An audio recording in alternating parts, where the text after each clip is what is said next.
Il était une fois un petit garçon nommé Malik qui vivait dans un village paisible bordé par une immense forêt tropicale. Malik était différent des autres enfants de son âge. Pendant que ses camarades jouaient au football ou couraient dans les rues poussiéreuses, lui passait son temps à observer les animaux, à dessiner les oiseaux et à rêver d'aventures extraordinaires au cœur de la nature sauvage. Malik était différent des autres enfants de son âge. Pendant que ses camarades jouaient au football ou couraient dans les rues poussiéreuses, lui passait son temps à observer les animaux, à dessiner les oiseaux et à rêver d'aventures extraordinaires au cœur de la nature sauvage. Sa grand-mère lui racontait souvent des légendes sur les esprits de la forêt et les animaux magiques qui protégeaient les âmes pures. Malik écoutait ces histoires avec des yeux brillants d'émerveillement, se demandant si un jour il vivrait lui aussi une telle aventure. Un matin, alors que le soleil se levait à peine et que la brume enveloppait encore les arbres géants, Malik décida de s'aventurer plus loin que d'habitude dans la forêt. Il emporta son carnet de dessin, quelques fruits dans un petit sac en tissu et la vieille boussole que son grand-père lui avait offerte avant de partir rejoindre les ancêtres. Sa mère lui avait toujours interdit d'aller trop profondément dans la jungle, mais ce jour-là, une force mystérieuse semblait l'appeler, comme si la forêt elle-même lui chuchotait des secrets à l'oreille. Il marcha pendant des heures, émerveillé par tout ce qu'il découvrait.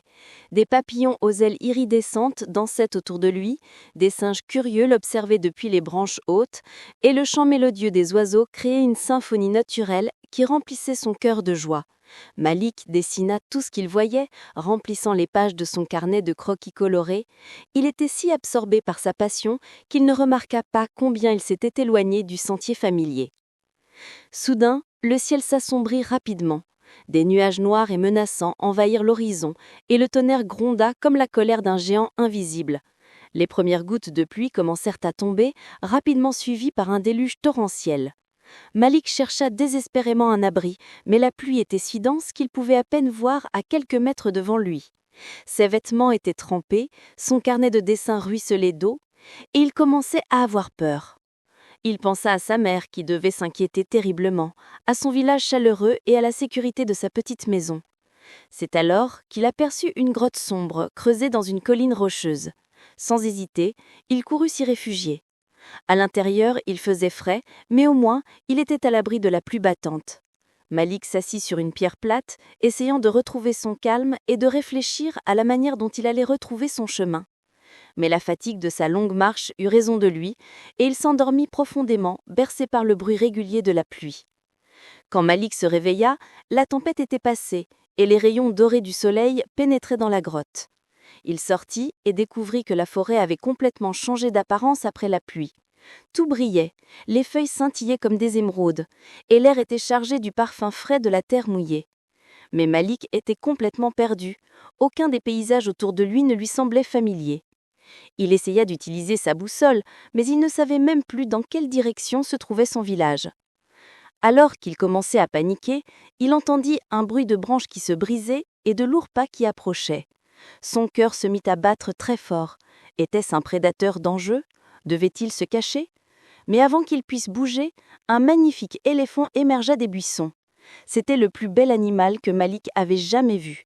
Sa peau grise était parsemée de motifs plus clairs, ses défenses brillaient comme de l'ivoire poli, et ses yeux profonds et intelligents semblaient voir directement dans l'âme du petit garçon. L'éléphant s'approcha lentement de Malik, qui resta immobile, fasciné et étrangement sans peur. L'animal baissa sa longue trompe et toucha doucement la joue du garçon, comme une caresse affectueuse.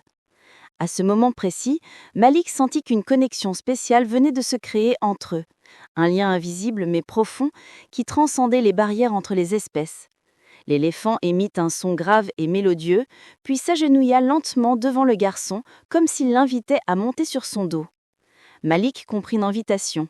Avec précaution, mais sans hésitation, il grimpa sur le dos large et robuste de l'éléphant, s'accrochant à la peau épaisse et chaude de l'animal. Dès qu'il fut bien installé, l'éléphant se releva majestueusement et commença à marcher d'un pas assuré à travers la forêt. Malik se sentait comme un prince sur son trône, voyant le monde d'une perspective complètement nouvelle, bien au-dessus du sol de la jungle. Le voyage fut absolument extraordinaire. Perché sur le dos de l'éléphant, Malik découvrit des parties de la forêt qu'il n'aurait pu explorer seul. Ils traversèrent des rivières profondes où l'eau montait jusqu'au ventre de l'éléphant, mais où Malik restait parfaitement sec. Ils passèrent sous des cascades rafraîchissantes qui créaient des arcs-en-ciel dans la lumière du soleil. L'éléphant utilisait sa trompe puissante pour écarter les lianes épaisses et les branches basses, créant un chemin sûr à travers la végétation dense. Durant leur périple, ils croisèrent toutes sortes d'animaux fascinants. Des troupes de singes hurlants les suivirent un moment en sautant d'arbre en arbre, poussant des cris joyeux comme pour saluer leur passage. Une famille de paresseux les regardait passer avec leur sourire énigmatique. Des perroquets multicolores volèrent au-dessus d'eux. Leurs plumes brillantes créaient des éclats de couleurs dans le ciel bleu. Malik remarqua que tous les animaux semblaient respecter l'éléphant, s'écartant sur son passage avec une sorte de déférence, comme s'il était le roi incontesté de cette jungle. L'éléphant l'emmena vers des endroits magiques que peu d'humains avaient eu le privilège de voir. Ils arrivèrent à une clairière où des dizaines de papillons aux couleurs incroyables voltigeaient autour de fleurs géantes. Puis ils découvrirent un lac caché, dont l'eau était si claire qu'on pouvait voir les poissons argentés nager à plusieurs mètres de profondeur.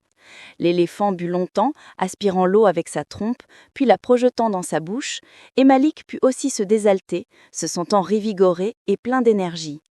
Au fil des heures, Malik comprit que l'éléphant ne se contentait pas de le promener au hasard, il avait un but précis. L'animal semblait connaître exactement où il allait, choisissant son chemin avec une sagesse ancienne. Malik lui parla doucement, lui racontait ses rêves, ses peurs, ses espoirs.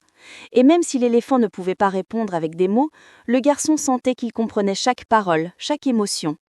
Alors que le soleil commençait à se décliner, teintant le ciel de nuances orangées et violacées spectaculaires, l'éléphant accéléra légèrement son allure.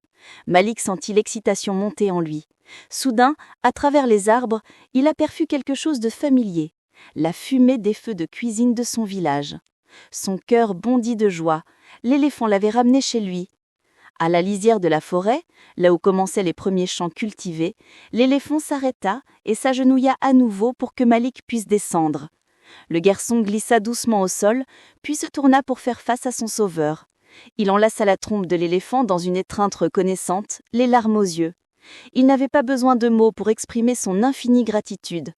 L'éléphant caressa une dernière fois la tête du garçon avec sa trompe, puis fit demi-tour et disparut lentement dans la forêt d'où il était venu, ne laissant que ses empreintes massives dans la terre humide. Malik courut vers son village, où sa mère l'accueillit avec un mélange de soulagement et de reproches affectueux. Tous les villageois s'étaient inquiétés et avaient organisé des recherches. Quand Malik raconta son aventure incroyable, certains le crurent immédiatement, se souvenant des anciennes légendes sur les éléphants gardiens de la forêt. D'autres pensèrent qu'il avait rêvé ou exagéré, mais Malik savait la vérité au plus profond de son cœur.